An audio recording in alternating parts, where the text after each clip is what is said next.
Assalamualaikum warahmatullahi wabarakatuh.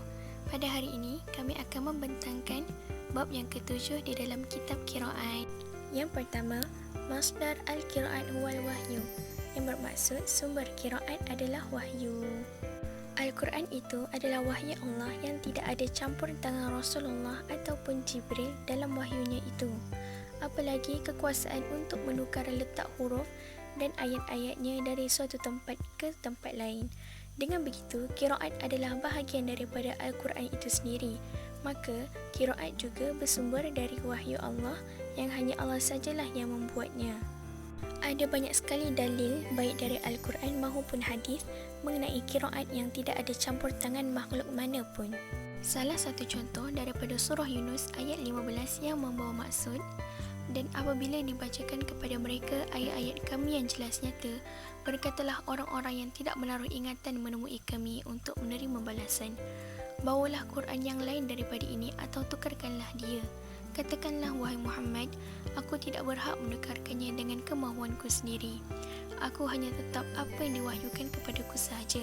Sesungguhnya aku takut jika aku menderhaka kepada Tuhanku akan azab hari yang besar. Soal jawabnya, jika Al-Quran menjelaskan bahawa sumber qiraat adalah wahyu, maka sunnah juga begitu.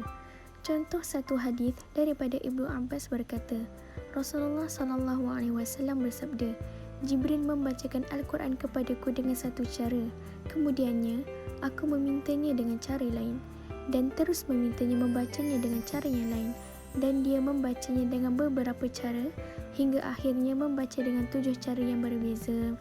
Hadis riwayat Sahih Bukhari. Tajuk seterusnya, kata-kata sebilangan orientalis dan balas mereka.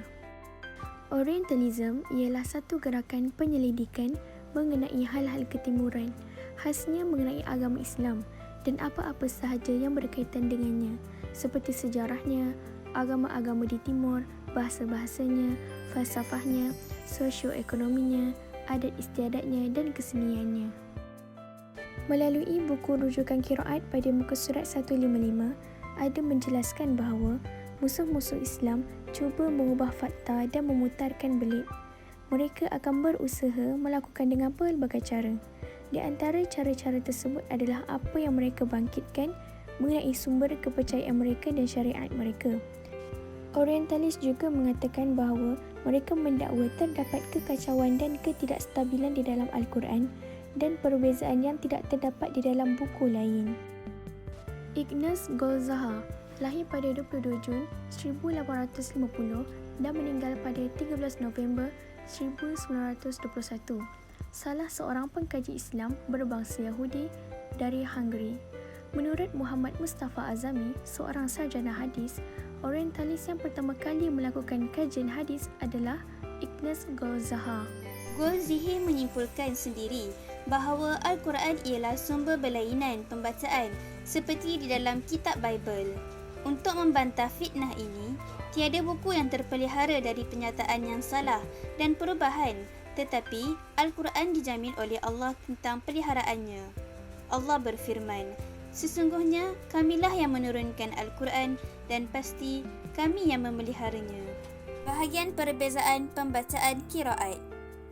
Yang pertama, berbeza pada lafaz tetapi sama pada makna. Contoh pembacaan pada ayat Ihdinas siratal mustaqim. Pada perkataan as-sirata dibaca dengan huruf sad dan huruf sin. Hikmah dalam bacaan ini adalah untuk mempermudah bacaan bagi orang dengan bahasa yang berlainan. Yang kedua, berbeza pada lafaz dan makna, tetapi sahih kedua makna dan tidak bertentangan. Contohnya pada ayat wanzur ilal 'izami kaifa nunshizuha thumma na'suha lahma. Pada perkataan nunshizuha dibaca dengan huruf zai yang bermakna bergabung antara satu sama lain. Nunshiruha dibaca dengan huruf ra yang bermakna kami menghidupkannya setelah mati untuk dihisap. Makna yang berlainan tetapi saling melengkapi dan tidak bertentangan kerana Allah menggabungkan tulang mereka dan kemudian menghidupkannya untuk memberi ganjaran. Goldzihi menganggap bahawa perbezaan qiraat muncul kerana mushaf Uthmaniyah tiada titik dan tanda baca. Untuk membantah fitnah ini, yang pertama, sejarah yang menafikannya.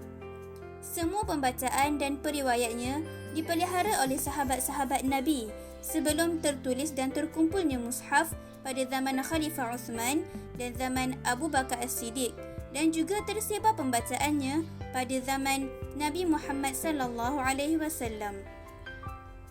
Al-Quran Uthmaniyah ditulis dan dihantar ke negara-negara Islam untuk dijadikan tempat perlindungan dan rujukan. Yang kedua, dalil-dalil nakli yang menafikannya. Orientalis menafikan bahawa sumber qiraat adalah wahyu daripada Al-Quran dan hadis-hadis Nabi. Allah berfirman, "Dan apabila dibacakan kepada mereka ayat-ayat kami yang jelas nyata, berkatalah orang-orang yang tidak menaruh ingatan menemui kami, yakni untuk menerima balasan. Bawalah Quran yang lain daripada ini atau tukarkanlah dia. Katakanlah, wahai Muhammad, aku tidak berhak menukarkannya dengan kemahuanku sendiri. Aku hanya tetap menurut apa yang diwahyukan kepadaku sahaja. Sesungguhnya aku takut jika aku menderhaka kepada Tuhanku akan azab hari yang besar." Soal jawabnya. Ayat tadi menunjukkan bahawa Nabi Muhammad sallallahu alaihi wasallam tidak mampu mengubah apa-apa dengan dirinya sendiri di dalam Al-Quran. Allah berfirman, "Fa-idza qara'nahu fattabi' Qur'anah." Maka apabila kami membacanya, maka ikutilah bacaannya. Nabi mendengar bacaan Jibril dan membacanya seperti apa yang dibacakan oleh Jibril kepadanya. Yang ketiga, akal menafikannya. Orientalis mendakwa bahawa sumber pembacaan disebabkan penulisan Uthmaniyah dan bukan wahyu. Jika bacaannya bukan dari wahyu, maka sebahagian Al-Quran dari kata-kata manusia. Oleh itu, ciri terbesar Al-Quran iaitu mukjizat akan hilang. Orang Arab tidak mampu menentangnya kerana Al-Quran dari Allah dan diturunkan ke Jibril ke atas Nabi Muhammad sallallahu alaihi wasallam. Kesimpulan keseluruhan bab 1 hingga 7. Yang pertama, sesungguhnya mazhar qiraat adalah wahyu dan bukanlah pendapat. Yang kedua, qiraat yang dibaca hari ini adalah sebahagian dari 7 huruf yang diturunkan kepada Rasulullah SAW dan sebahagian dari huruf ini disalin pada lebar akhir. Yang ketiga, bacaan 7 imam bukanlah 7 huruf dan sesungguhnya bacaan 7 imam adalah sebahagian dari 7 huruf. Yang keempat, sesungguhnya 10 bacaan itu betul dan membaca Al-Quran adalah sah dengan cara apapun dan bahawa lebih daripada 10 adalah syaz dan tidak dibenarkan membaca dengannya. Yang kelima, dari penyelidikan ini Quran dapat disimpulkan ketetapan syariah sebagaimana pendapat majoriti ulama. Yang keenam, permulaan turun qiraat adalah di Madinah setelah hijrah Nabi. Yang ketujuh, sejauh mana kepentingan umat Islam terhadap Quran dan pelbagai bacaannya juga penghentian sebilangan ulama daripada menerima, mengajar dan menulis qiraat. Yang ke-8, Al-Quran mestilah ditulis pada tulisan rasam Uthmani yang disusun oleh Khalifah Uthman dan bukanlah tulisan moden. Yang ke-9, waspadalah terhadap tulisan orientalis kerana mereka sering mengubah realiti Islam dan memutabalikkan ke arah timur. Sekian saja dari kami.